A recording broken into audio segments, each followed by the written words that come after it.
package. Everyone worked really hard to put this together for you. I want to thank John Ridgway and Ken Darden. They were our visionaries for today. They came up with this idea, and we pretty much ran with it. So I'm going to introduce a couple people to you first, and then we will get started with your keynote speaker. So John Ridgway, who was on the end, he's my corporate manager here at CFS. And Darden, I'm pretty sure you all know, president of In the middle of Ken and John, you have Keion Carpenter. He is former Atlanta Falcons from the NFL. Some of your panelists up there, you have Mr. J. Morrison, aka our videographer.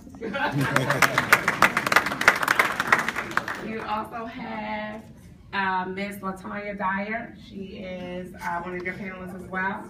And then you have Mr. Michael. We also have some other panelists arriving very shortly. So you will have about 5 sessions that you will go through.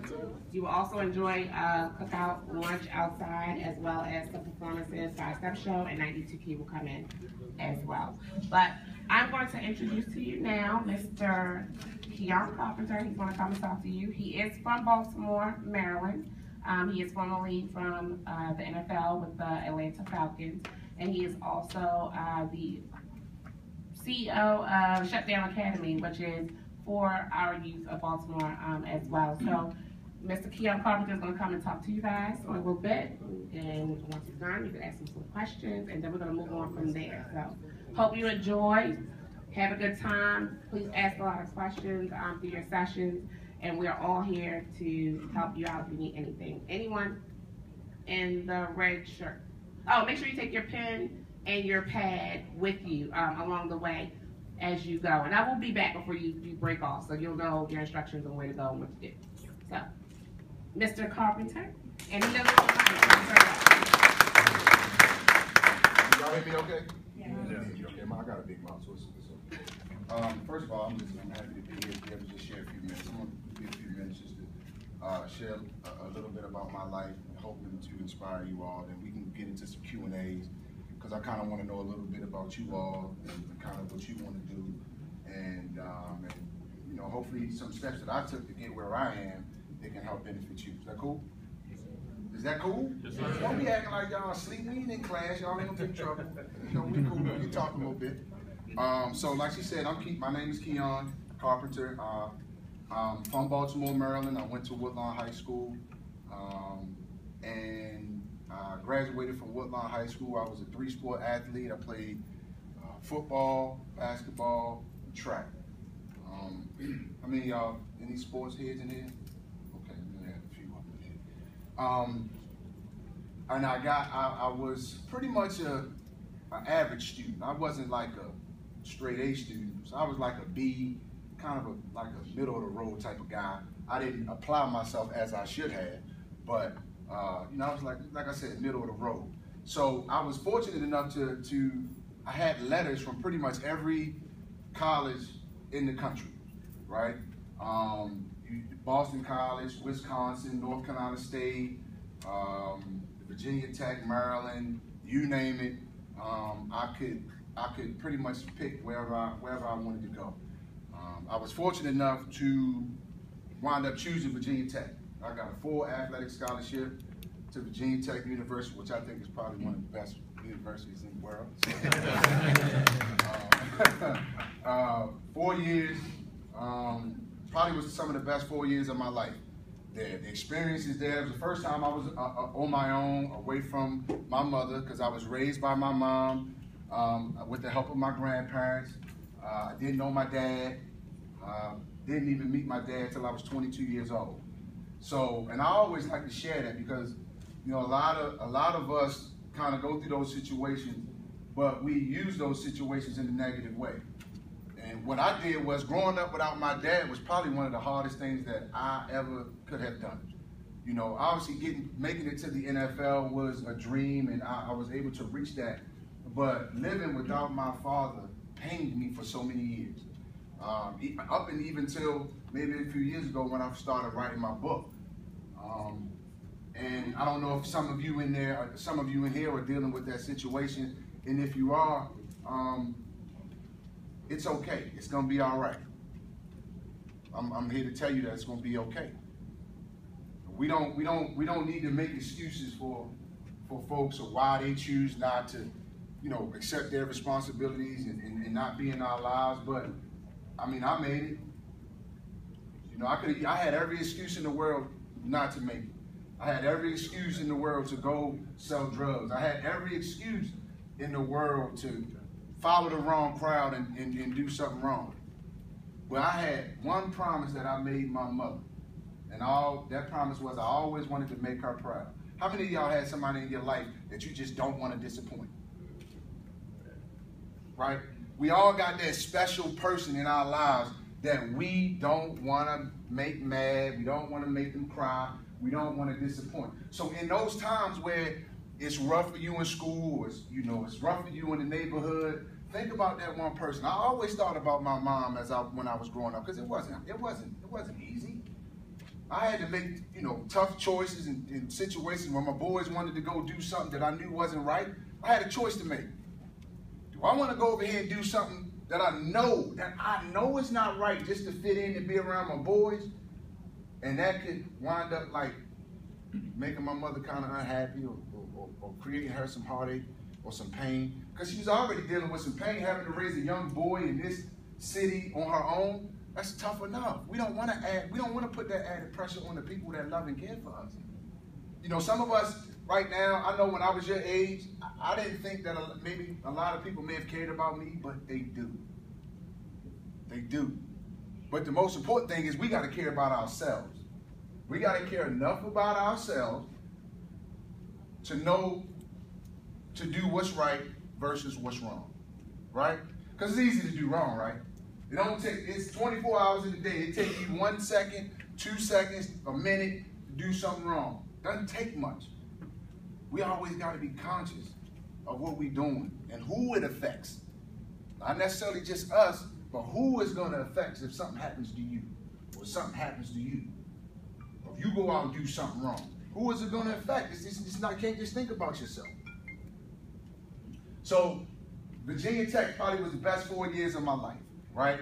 Being an African-American male from Baltimore, the statistics say we don't supposed to go to college. Y'all heard that, right? Say we don't supposed to go to college, we're not going to do this, we're not supposed to do that. Well, I, in turn, graduated in 3.5 years. So when sometimes it takes some people 4, 5, 7, 9, or some of them don't even finish. I graduated in 3.5 years being a student athlete. And for me, that was probably my biggest accomplishment. Because high school, I was supposed to graduate high school. Right? We supposed to graduate high school. No more stigmas, no more of the nonsense. That's what we are supposed and expected to do. Right? So I didn't really get excited about when I graduated high school because I kind of figured that I was going to do that. I was smart enough. But college, man, that was probably the first time in my life that I really felt like I did something. And to see that smile that I put on my mother's face was priceless. I got a bigger smile for giving her a diploma than giving her a home. Imagine that. Wow. Imagine that. She was more excited about me giving her a degree because that's something that nobody can take away from me. No matter how much football that I played, none of that matters when it comes to that. That degree is something special. And you know what? Some of us may not go to college. That's okay too. But you gotta have a plan. Gotta have a plan.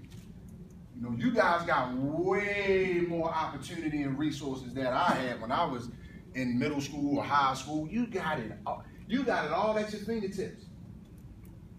Even institutions like this, having the chance to be in here and meet these prestigious people that can help guide you. I didn't have nobody to come talk to me and say, Keion, if you want to play football, you got to do it this way. Or if you want to play basketball, you got to do it this way. I had to learn on the job, which means I had to learn on the go. I didn't have a pathway laid out in front of me.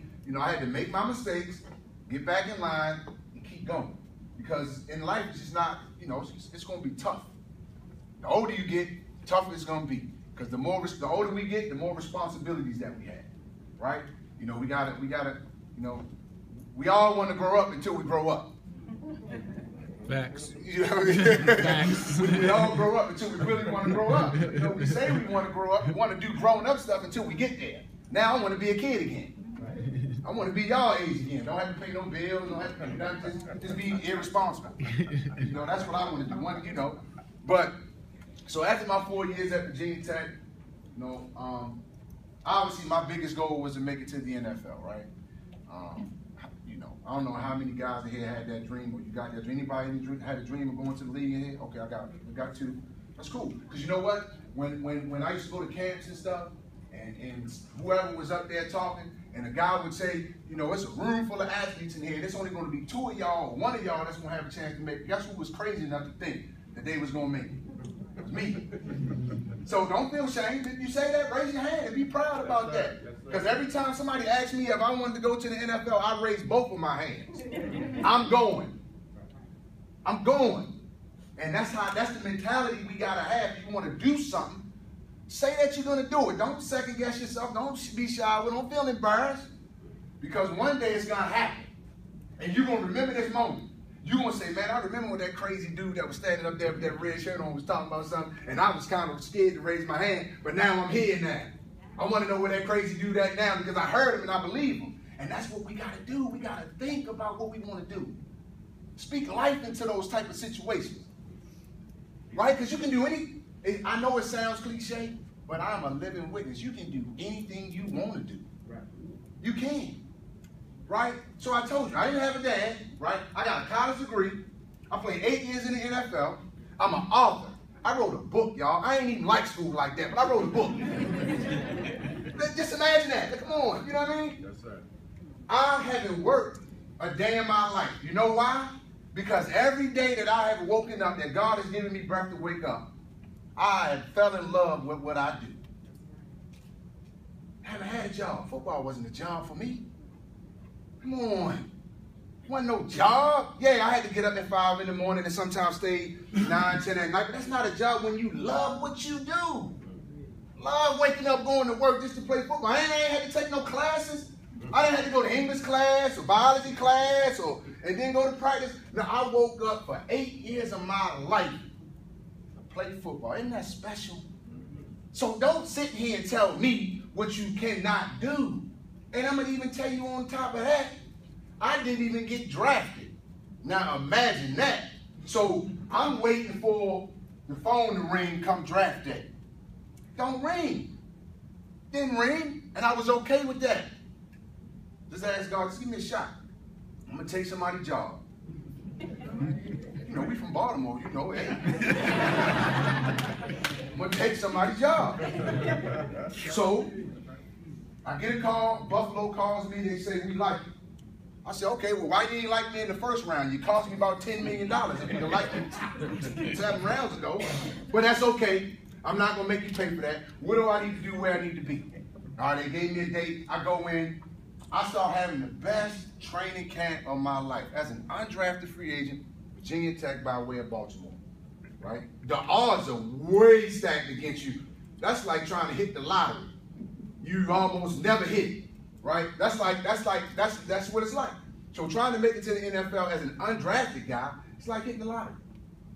But I still didn't use that as an excuse not to work as hard as I could work, not to put as all effort as I can put into it, because you know, you get out what you put in, right? You got to put it. You can't go to the bank today and try to make a withdrawal if you ain't made a deposit. I don't care how many times you punch your ATM card number in, you can push your checking savings. If you ain't made a deposit, you can't pull nothing out.